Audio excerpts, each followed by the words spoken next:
રાહદારીઓની તકલીફોનો સુખદ અંત. સંતરોડ નજીકનો પાનમ બ્રિજ વાહન વ્યવહાર માટે ખુલ્લો મુકાયો. ગોધરા દાહોદને જોડતા અતિ મહત્વના રાષ્ટ્રીય ધોરીમાર્ગ 47 પર સંતરોડ નજીક આવેલા પાનમ બ્રિજનું સમારકામ પૂર્ણ થતા આજે બ્રિજને ફરી વાહન વ્યવહાર માટે ખુલ્લો મૂકવામાં આવ્યો છે.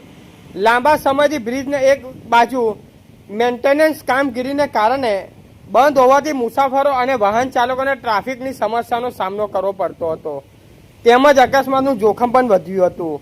સ્થાનિક નાગરિકો અને રોજિંદા અવર જવર કરતા લોકો દ્વારા આ સમસ્યા અંગે રાજ્યસભાના સાંસદ ડોક્ટર જસવંતસિંહ પરમાર જનસંપર્ક કાર્યાલયમાં રજૂઆત કરવામાં આવી હતી. ત્યારબાદ ઉચ્ચ સ્તરે રજૂઆત થતાં જાન્યુઆરી મહિનામાં બ્રિજના સમારકામ કામગીરી શરૂ કરવામાં આવી હતી. સમારકામ પૂર્ણ થયા બાદ જરૂરી ટેકનિક ચકાસણી અને ટેસ્ટિંગ પ્રક્રિયા પૂર્ણ કરી આજે બ્રિજને ફરીથી જાહેર જનતા માટે ખુલ્લો મૂકવામાં આવ્યો છે, જેને કારણે લાંબા સમયથી ચાલતી આવતી મુશ્કેલીઓનો અંત આવ્યો છે અને રાહદારીઓમાં ખુશીની લાગણી જોવા મળી રહી છે. આ પ્રસંગે સરકારશ્રી અને સંબંધિત વિભાગોનો આભાર વ્યક્ત કરવામાં આવ્યો છે. રિપોર્ટર વિપુલ કુમાર બારિયા, પીપલોદ. સમાચાર જોવા માટે ગુજરાત ડિવિઝન ન્યૂઝ ચેનલને like, share, subscribe, bell icon press button દબાવવાનું ના ભૂલશો. ધન્યવાદ.